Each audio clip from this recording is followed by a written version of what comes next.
Bibliophiles of the internet, my name's Adriana, and today I'm here to review and discuss The Coldest Girl in Coldtown by Holly Black. The Coldest Girl in Coldtown is a narrative focused on a character named Tana. Tana's reality is that vampirism is a very real epidemic, and a lot of people see it as an infection or a disease. Everywhere globally there are these places called cold towns. Cold towns are like quarantine zones where anybody who is infected and who can possibly become a vampire or who already is a vampire, that's where they are sent. So Tana is a normal girl and she goes to a rager one night at this farmhouse. She actually passes out, and when she wakes up she finds out that all of her classmates who attended this party with her are dead, except for one. The one person she finds who is still alive and kicking, sort of, is her ex-boyfriend Aiden. Aiden has been tied up, and he's been tied up because he has been bitten. The way people become a vampire in this story is a little bit different than other stories, because if you're bitten, you don't necessarily turn into a vampire until you feed on human blood and then you finish the transition. So Aiden is in that weird in-between time where he's been bitten but he hasn't drank human blood yet, and there's also a mysterious vampire stranger in the room as well, who we come to know as Gabrielle. These three people team up and they decide that the safest thing for them to do is to turn themselves into the nearest cold town, and that's exactly what they do, and things just get crazier from then on out. A lot of people love to say that The Coldest Girl in Coldtown is the vampire story to end all vampire stories, or the vampire story that will make you love vampire stories again, and I definitely agree with that. But a statement that kind of piggybacks on the previous one is everyone likes to say that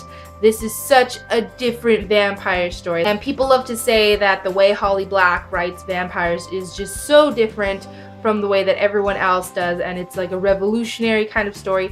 And I agree with that, but it gives you the wrong idea. I had heard that a lot. I had heard from so many different people that this was like the standout vampire story. I thought the difference was going to be in the lore of the vampires, in the way that they are and they act and their abilities, that kind of stuff. But it turns out that a lot of the lore in this story is very similar if you've ever read any other kind of vampire books, if you've ever watched any kind of vampire television shows or vampire movies.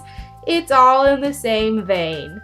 Get it? It's all in the same vein. And to be fair, there are some differences in the way that Holly Black writes her vampires. For instance, something that I've already touched upon in the summary is the fact that just because you get bitten by a vampire doesn't necessarily mean that you become a vampire. And it's also possible in this story that if you get bitten and you sort of quarantine yourself, there's a chance that the infection could go away and that you could just stay human. And there are also some other differences that I will talk about later in this video. So now I'm going to talk a little bit about the writing. What I have to say about this book is that it's smart, it's insightful, it's entertaining as hell, and it is incredibly well written. Before this book, I had never read anything by Holly Black, but just reading this book makes me absolutely fall in love with her writing style. I think the way that she uses imagery is, in a word, vivid. The fact that she can make each scene into a visceral experience just harkens back to the fact that she is a very talented writer. I definitely think that one of the things that sets this book apart from other paranormal stories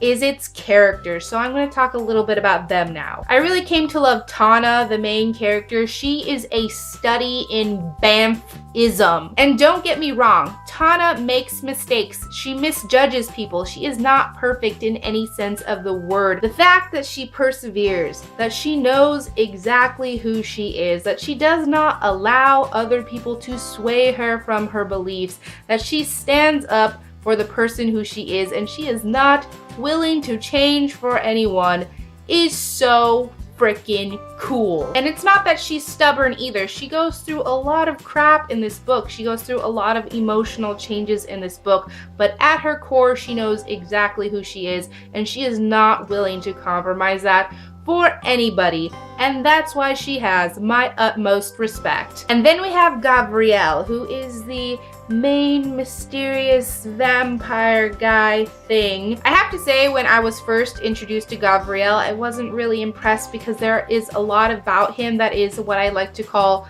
par for the course. A lot of his surface traits are just very typical. However, by the end, I found him so different from any vampire lead I've ever read before in all of the important ways. So what I have to give Gabrielle props for, and by extension Holly Black props for, is that he is never presented as the good guy. He's absolutely a monster, and there's never any pretense of him being otherwise, and there's never any pretense of him changing just because he's met Tana and because he might or might not have some kind of feelings for her. At the beginning of the book, I really did not want to like Gabrielle. I did not want to be charmed by him. Yet Gabrielle is engaging, he's enticing, he's bold, he's honest, and he is shamelessly himself. And there is something that is admirable and attractive about that. I'm not going to lie. And the next thing that I'm about to say was kind of like an epiphany on my part. One thing that I think sets Gabrielle so apart from any other paranormal romantic kind of lead that I have ever read before is the fact that he's monstrous, but he's not a jerk.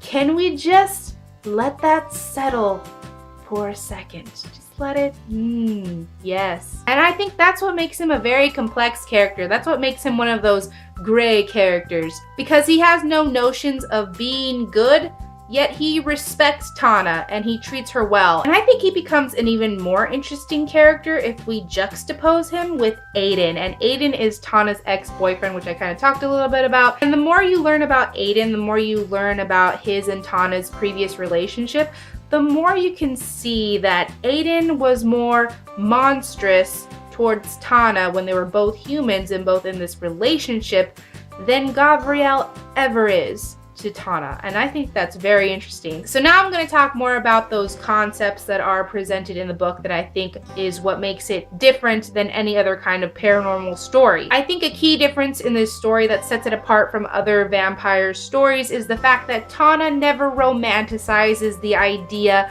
of becoming a vampire. Tana never reveres vampirism, and she never looks at vampires and compares her normalness with them as if it's a bad thing. And this book just treats vampirism very differently than other paranormal stories. Like, it is a disease, it is an infection, it is not desirable. That's why these people have been put into the cold towns, because the rest of humanity is afraid of turning cold. And as I touched on earlier, it's a very public kind of thing. Like, everybody in the world knows about vampires. So this story definitely gives the audience a lot to think about, and if you know anything about me, that's what I love about a book. I love a book that gets the cogs turning, and it leaves the audience room to think for themselves and to try and come up with answers to these very complex questions about vampirism and about society's fixation with it as well. And I especially have to mention that ending, the denouement, which I will spell that word somewhere on the screen. That's the last impression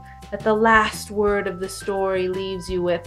That last note that sort of rings through the air as you close the book. That last thought and feeling and impression that you are left with. That is the denouement.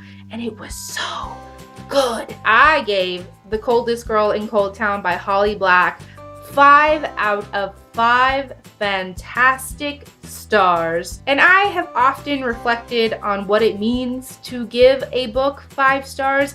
And for me, it does not mean that the story was perfect, that it was flaw-free, but rather, what did it bring to my life? Did it affect me in some kind of way? Is the writing awesome? Does it bring something new to the table? Does it offer the audience a lot to think about? And the answer to all of those questions is yeah. So feel free in the comments below to tell me what you thought of The Coldest Girl in Coldtown if you have read it. I hope you guys enjoyed this video, and I will catch you on the flip side of the page.